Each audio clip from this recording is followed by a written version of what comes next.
साक्षी गोलचक्कर के पास बैंकों के सरकारी बैंकों के निजीकरण को लेकर एक बार फिर से आवाज़ बुलंद हो चुकी है और 2 दिवसीय हड़ताल की बात यहाँ पर की जा रही है। यहाँ आज पूरे दिन साक्षी गोलचक्कर पर सरकारी बैंक के कर्मचारी धरना प्रदर्शन देंगे। तो देखिए क्या कुछ कहना है बैंक कर्मचारियों का निजीकरण की इस नई नीति पर। राष्ट्रव्यापी जो आंदोलन है 16 और 17 हमारा स्ट्राइक का डेट है और उसी के क्रम में चरणबद्ध तरीके से हम लोग अपनी बातों को यहाँ रख रहे हैं। जिस तरह से सरकार ने गलत तरीके से बैंकों को प्राइवेट करने का प्रयास कर रही है और 15 तारीख को वो अपना संसद में विधेयक अमेंडमेंट बिल को लाना चाहती है। हम तमाम बैंककर्मी 10 लाख बैंककर्मी उनके परिवार के लोग इस मंच से आपके माध्यम से कहना चाहते हैं कि हम उन्हें ये प्रयास में सफल होने नहीं देंगे।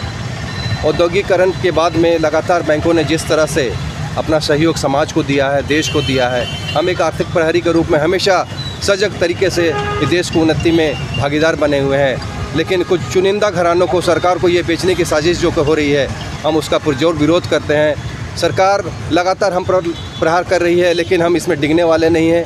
हम जानते हैं, हम आपको बताना चाहते हैं कि ये हमारी जो लड़ाई है ये आम पब्लिक के लिए, आम जनता के लिए है। जब ये बैंक किसी प्राइवेट हाथ में चली जाएगी तो वो मनमाना वहाँ अपना चार्जेस वसूल करेंगे, अपने नियम कानून से वो बैंक चलाएंगे। ये गलत बात है क्योंकि ये पैसा जनता का है और हम उस पैसे को बचाने के लिए लगे हुए हैं। हम अपनी सुविधा और अपनी उन्नति के लिए, हम अपनी डिमांड को लेकर आज यहाँ नहीं हैं। हम देश की तमाम नौजवान जनता के लिए यहाँ खड़े हैं, उनके नया जनरेशन के लिए खड़े हैं, उनकी नौकरी के लिए खड़े हैं। लगातार हम अपना प्रयास जारी रख रहे हैं। हम अपनी बातों को जनता तक भी पहुंचाना चाहते हैं कि ये लड़ाई जो है ये आपकी लड़ाई हम यहाँ लड़ रहे हैं। अगर बैंक नहीं बचेगी तो देश भी नहीं बचेगा। और बहुत तरह की बेरोज़गारी जो है लगातार बढ़ती जा रही है। सरकार के तमाम जितनी भी योजनाएं हैं उसका प्रतिपालन हम सभी राष्ट्रीयकृत बैंक करते हैं, ना कि प्राइवेट बैंक करते हैं। उसके बावजूद भी लगातार 2 साल से जिस तरह से कोरोना वॉरियर्स के रूप में हम लोगों ने अपनी सेवाएँ देश को दी हैं, ये सरकार को ये ज़रूर याद रखना चाहिए और उस पर भी लगातार हमारे ऊपर प्रहार हो रहा है जिसका हम विरोध करते हैं।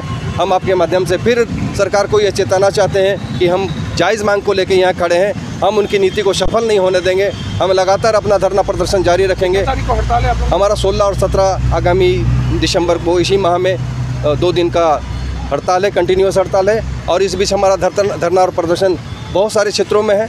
हम सभी बैंककर्मी जनता से भी अपील करते हैं आपके माध्यम से कि इसमें हमारा साथ दें, क्योंकि हम नया जनरेशन के लिए लड़ रहे हैं, नौकरी सृजन करने के लिए लड़ रहे हैं। क्या परिचय हुआ आपका? मेरा नाम आर के रजक है। मैं United forum of bank union का संयोजक हूँ और हमारे साथ तमाम नव संगठन के सारे लोग यहाँ खड़े हैं और हमारा सहयोग कर रहे हैं। हम जरूर चाहेंगे कि आपके माध्यम से हमारी बात वहाँ तक पहुँचे। धन्यवाद। निजीकरण से किस तरह से सरकारी बैंक कर्मी प्रभावित हो गए? सबसे पहला तो जिस तरीके से बैंक में हम लोग काम करते हैं, जैसे आप लोग कोरोना में देख लीजिए, मैंने सारे जितने भी प्राइवेट संस्था थी सब वर्क फ्रॉम होम किया था। लेकिन बैंक कर्मचारी ही एक ऐसा है जो कि रात दिन सेवा पब्लिक के लिए खुला रहा। बैंक कभी बंद नहीं हुआ। और एक छोटी सी बात बता रहा हूँ मैडम आपको, एक सरकारी लोन जो होता है KCC जो बोलते हैं, किसान को देने के लिए 95% हमारा सरकारी बैंक ही मुहैया कराती है। आप जो भी प्राइवेट बैंक में जाओ, एजुकेशन लोन मांगो, किसी गरीब बच्चे के लिए कुछ पढ़ाई के लिए लोन मांगो, कभी नहीं देता है। जो भी पूरा करते हैं हम सरकारी बैंक ही पूरा करते हैं। लेकिन यही सरकार इतनी हठधर्मी है कि हमें बेचने पे उतारू है और सारे पब्लिक का पैसा को बड़े लोग का हाथ में देना चाहते हैं। अगर छोटा कोई भी पब्लिक 1 लाख का लोन लेता है तो उसको रात दिन तंग करके पुलिस केस करके परेशान करता है। लेकिन बड़े घराने के लोग 54,000 करोड़ 60,000 करोड़ ले लेते हैं, उसको 35,000 करोड़ में सेटलमेंट करते हैं। उसके बाद बोलते हैं सरकारी बैंक लॉस में जा रहा है। इसका जिम्मेवार कौन है? सिर्फ और सिर्फ भाजपा सरकार है। इसीलिए हम आप लोग के माध्यम से बोलना चाहते हैं कि हम बैंककर्मी हमेशा एक हैं और इस रवैये को सरकार को नहीं चलने देंगे। जय हिंद, जय भारत। मेरा नाम Sanjeev Reddy, union bank of India से, AIB DGS। कि निजीकरण से स्थिति कितनी विकट हो जाएगी देश भर? सबसे पहली चीज़, हमारे देश में जो बहुत ज़्यादा एम्प्लॉयमेंट जनरेट करने वाला होता है वो बैंक है। जब रिसेशन आया था 2008 में तो हमारे पूर्व प्रधानमंत्री डॉक्टर मनमोहन सिंह ने कहा था ये हमारी बैंकिंग व्यवस्था ही है जो हमारे इंडिया को इस रिसेशन के दौर में भी संभाले रखा हुआ है। आज अगर हम बैंकिंग प्रणाली को वीक करते हैं या उसे कमज़ोर बनाते हैं। तो मुझे नहीं लगता है कि हम आगे की जनरेशन के लिए या फिर हम लोग आगे की फ्यूचर के लिए अपने आप खड़े हो पाएंगे। ये जिस तरीके से हमारे ऊपर और हर तरीके का संशोधन लाके हमारे ऊपर मढ़ दिया जा रहा है, मुझे नहीं लगता है कि इंडिया आगे के लिए जिस तरीके से ये लोग बोल रहे हैं 5 ट्रिलियन इकोनॉमी बनाएंगे, मुझे नहीं लगता है कि सरकार इन नीतियों के साथ आगे 5 ट्रिलियन क्या 2 ट्रिलियन इकोनॉमी बनाने के लिए भी सजग नहीं हो पाएगी। और जिस तरीके से हमारे ऊपर हमला हो रहा है, मुझे नहीं लगता है कि बहुत दिनों तक ये चीज़ मतलब आगे कारगर साबित हो पाएगी। यानी कि बैंकों के निजीकरण से देश की रीढ़ की हड्डी बिल्कुल बिल्कुल बिल्कुल। आज आप बताइए ना, जितने भी ग्रामीण सेक्शन में भी जितने मतलब हमारे लोग हैं, जितने भी बैंक कर्मी हैं, वहाँ पे गरीब तबके के लोग भी आते हैं। जब प्राइवेट बैंक्स हो जाएंगे तब गरीब तबके के लोग बाहर बैठे नज़र आ जाएंगे, अंदर नहीं जा पाएंगे।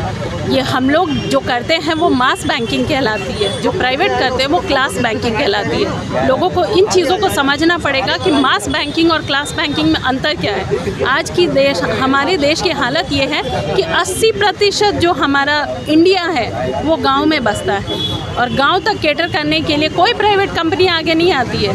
अगर ये निजीकरण होता है तो ये हमारे देश के लिए सबसे बड़ा धब्बा साबित होगा, और इस सरकार के चेहरे पे भी वही लगेगा। आपका परिचय? शष्मिता साहू, बैंक ऑफ इंडिया से ऑफिसर एसोसिएशन।